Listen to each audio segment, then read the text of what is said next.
The Royal Jubilee by Alexander Maclaren. He that ruleth over men must be just, ruling in the fear of God.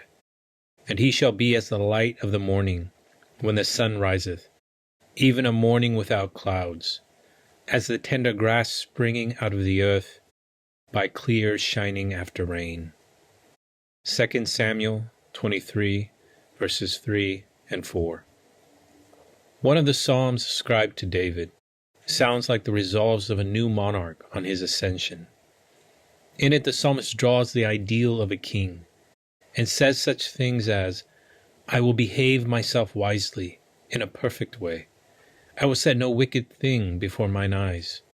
I hate the work of them that turn aside. My eyes shall be upon the faithful of the land, that they may dwell with me. That psalm we may regard as the first words of the king, when after long weary years, the promise of Samuel's anointing was fulfilled, and he sat on the throne. My text comes from what purports to be the last words of the same king. He looks back, and again the ideal of a monarch rises before him. The psalm, for it is a psalm, though it is not in the Psalter, is compressed to the verge of obscurity, and there may be many questions raised about its translation and its bearing. These do not need to occupy us now, but the words which I have selected for my text may perhaps best be represented to an English reader in some such sentence as this: If or when one rules over men justly, ruling in the fear of God, then it shall be as the light of the morning when the sun riseth, even a morning without clouds. With such a monarch, all the interests of his people will prosper. His reign will be like the radiant dawn of a cloudless day, and his land like the spring pastures, when the fresh green grass is wooed out of the baked earth by the combined influence of rain and sunshine. David's little kingdom was surrounded by giant empires, in which brute force, wielded by despotic will, ground men down, or squandered their lives recklessly. But the king of Israel had learnt, partly by the experience of his own reign, and partly by divine inspiration, that such rulers were not true types of a monarch after God's own heart. This ideal king is neither a warrior nor a despot. Two qualities mark him: justice and godliness. Pharaoh and his like, oppressors, were as the lightning which blasts and scorches. The true king was to be as the sunshine that vitalizes and gladdens.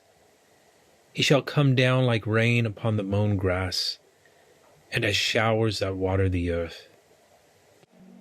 We do not need to ask the question here, though it might be very relevant on another occasion, whether this portraiture is a mere ideal, floating in vacuo, or whether it is a direct prophecy of that expected messianic king who is to realize the divine ideal of sovereignty.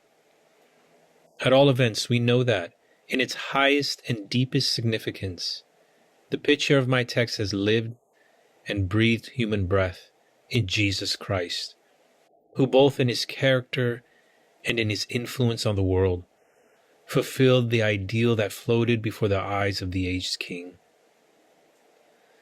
I do not need to follow the course of thought in this psalm any farther. You will have anticipated my motive for selecting this text now.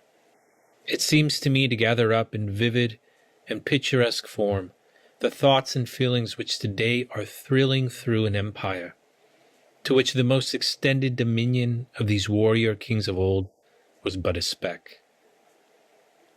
On such an occasion as this, I need not make any apology, I'm sure, from diverging from the ordinary topics of pulpit address and associating ourselves with the many millions who today are giving thanks for Queen Victoria. My text suggests two lines along which the course of our thoughts may run. The one is the personal character of this ideal monarch, and the other is its effects on his subjects. 1. Now, with regard to the former, the pulpit is, in my judgment, not the place either for the discussion of current events or the pronouncing of personal eulogiums. But I shall not be wandering beyond my legitimate province if I venture to try to gather into a few words the reasons, in the character and public life of our Queen, for the thankfulness of this day. Our text brings out, as I have said, two great qualities as those on which a throne is to be established: justice and godliness. Now, the ancient type of monarch was the fountain of justice in a very direct sense, inasmuch as it was his office not only to pronounce sentence on criminals, but to give decisions on disputed questions of right. These functions have long ceased to be exercised by our monarchs, but there is still room for both of those qualities: the justice, which holds on an even balance between parties and strifes; the righteousness, which has supreme regard to the primary duties that press alike upon prince and pauper; and the godliness which, as I believe, is the root from which all righteousness, as between man and man, and as between prince and subject, must ever flow. Morality is the garb of religion. Religion is the root of morality. He, and only he, will hold an even balance and discharge his obligations to man, whose life is rooted in, and his acts under the continual influence of, the fear of God, which has in it no torment, but is the parent of all things good. We shall not be flatterers if we thankfully recognize in our sovereign lady the presence of both these qualities. I have spoken of the first inaugural words of the King of Israel, and the resolutions that he made. It is recorded that when, to the child of 11 years of age, the announcement was made that she stood near in the line of succession to the throne, the tremulous young lips answered, "It is a great responsibility, but I will be good." And all around the world today, her subjects attest that the aged monarch has kept the little maiden's vow. Contrast that life with the lives of the other women that have sat on the throne of England. Think of the brilliant queen, whose glories our greatest poets were not ashamed to sing, with the Tudor masterfulness in her, and not a little of the Tudor grossness and passion, and of the blots that stained her glories. Think of her sister, the morbidly melancholy tool of priests, who goes down to the ages branded with an epithet only too sadly earned. Think of another woman that ruled over England in name, the weak instrument of base intrigues, and then turn to this life which we are looking upon today. Think of the nameless scandals, the hideous immorality of the reigns that preceded hers, and you will not wonder that every decent man and every modest woman was thankful that, with the young girl, there came a breath of purer air into the foul atmosphere. I am old enough to remember hearing, as a boy, the talk of my elders as to the probabilities of insurrection if, instead of our queen, there had come to the throne the brother of her two predecessors. The hopes of those early days have been more than fulfilled. It is not for us to determine the religious character of others, and that is too sacred a region for us to enter. But this we may say, that in all these 60 years of diversified trial, there has been no act known to us, outsiders, inconsistent with the highest motive, the fear of the Lord. And some of us who have worshipped in the humble Highland church where she has bowed, have felt that on the throne of England sat a Christian. Nor need we forget how, from that root of fear of God, there has come that wondrous patience and faithfulness to duty, the form of justice which is possible for a constitutional monarch. We have little notion of how pressing and numerous and continual the royal duties must necessarily be. They have been discharged, even when the blow that struck all sunshine out of life, left an irrepressible shrinking from pageantry and pomp. Joys come, joys go, duties abide, and they have been done. Nor can we forget either how the very difficult position of a constitutional monarch, with the semblance of power and the reality of narrow restrictions, has been discharged. Our sovereign has never set herself against the will of the people, expressed by its legitimate representatives, even when that will may have been imposed upon the sanction of changes which she did not approve. And that is much to say. We have seen young despots whose self-will has threatened to wreck a nation's prosperity. Nor can we forget how all the immense influence of position and personality have been thrown on the side of purity and righteousness. Even we outsiders know how, more than once or twice, she has steadfastly set her face against the admission to her presence of men and women of evil repute, and has in effect repeated David's proclamation against vice and immorality at his accession. He that worketh wickedness shall not dwell within my house. Nor must we forget either the simplicity, the beauty, the tenderness of the wedded and family life, the love of rural quiet, and of wholesome communion with nature, and the eagerness to take her people into her confidence, has set forth in the book which, whatever its literary merits, speaks of her earnest appreciation of nature and her wish for the sympathy of her subjects. Then came the bolt from the blue, that sudden crash that wrecked the happiness of a life. Many of us, I have no doubt, remember that dreary December Sunday morning, when while the nation was standing in expectation of another calamity from across the Atlantic, there flashed through the land the news of the prince's death, thrilling all hearts and bringing all nearer to her, the lonely widow, than they had ever been in her days of radiant happiness. How pathetically, silently, nobly, devoutly that sorrow has been borne. It is not for us to speak.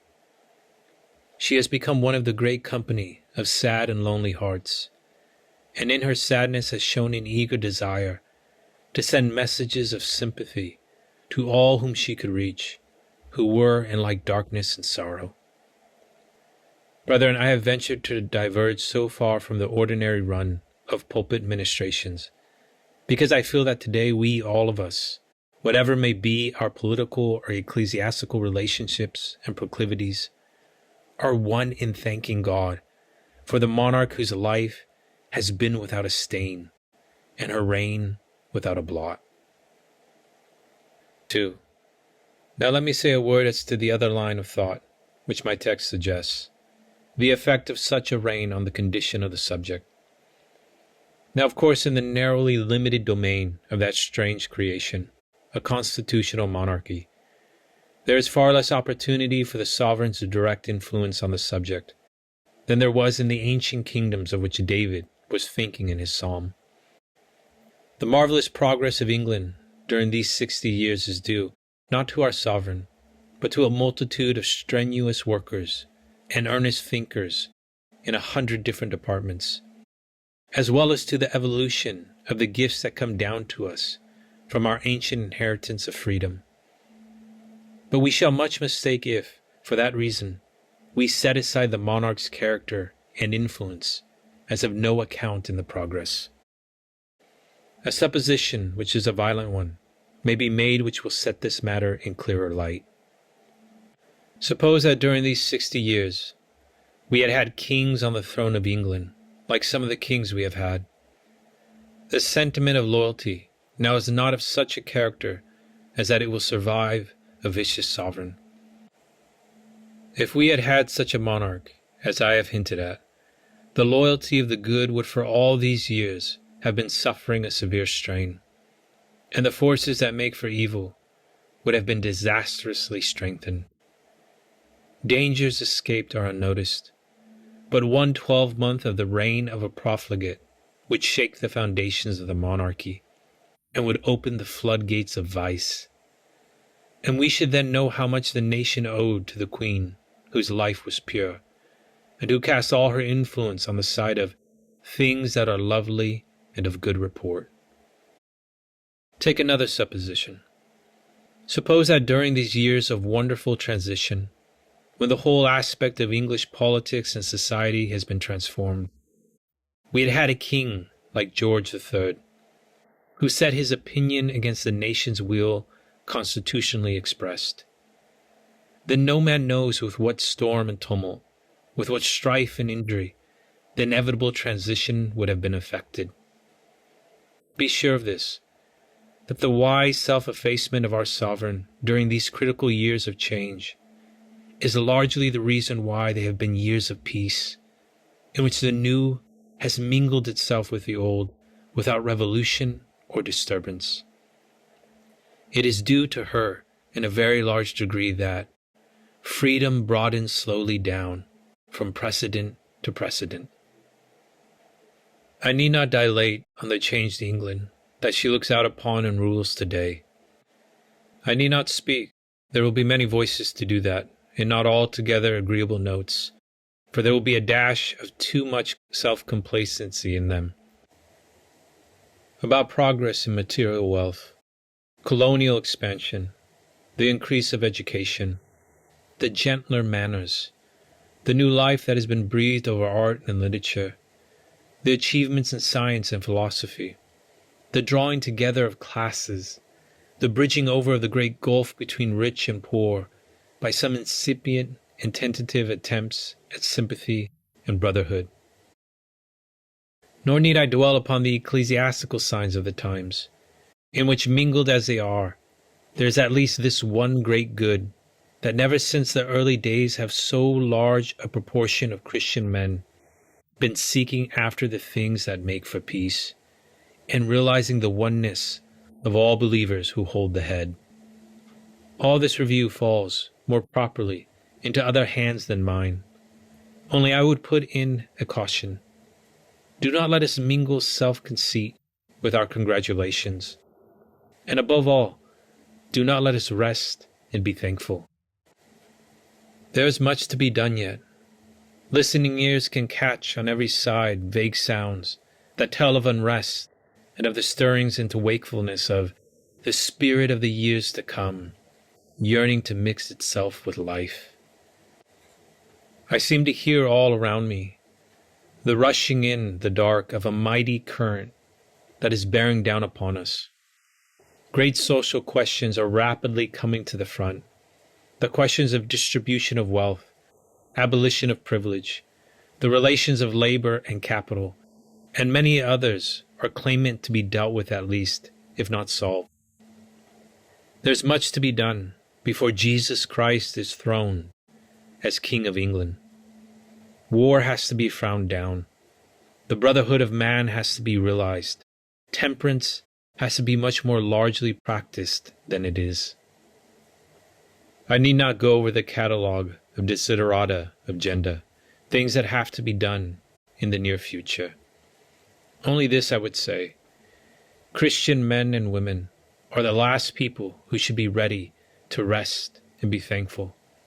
For the principles of the gospel that we profess, which have never been applied to the life of nations as they ought to be, will solve the questions which make the despair of so many in this generation. We shall best express our thankfulness for these past 60 years by each of us taking our part in the great movement which, in the inevitable drift of things to democracy, is going to cast the kingdom old into another mold, in which I pray make our people more of what John Milton long ago called them, God's Englishmen. We have taught the nations many things. This land is called the mother of parliaments. It is the land where grit with friends or foes, a man may say the thing he will. It has taught the nations a tempered freedom, and that a monarchy may be a true republic. May we rise to the height of our privileges and responsibilities, and teach our subject peoples not only mechanics, science, law, free trade, but a loftier morality, in the name of Him by whom kings reign and princes decree justice. We members of the Free Churches of England come seldom under the notice of royalty, and have little acquaintance with courts, but we yield to none in our recognition of the virtues and in our sympathy with the sorrows of the Sovereign Lady, the good woman who rules these lands. And we all heartily thank God for her today, and pray that for long years still to come, the familiar letters V.R. may stand, as they have stood to 2 generations, as a symbol of womanly purity and of the faithful discharge of queenly duty.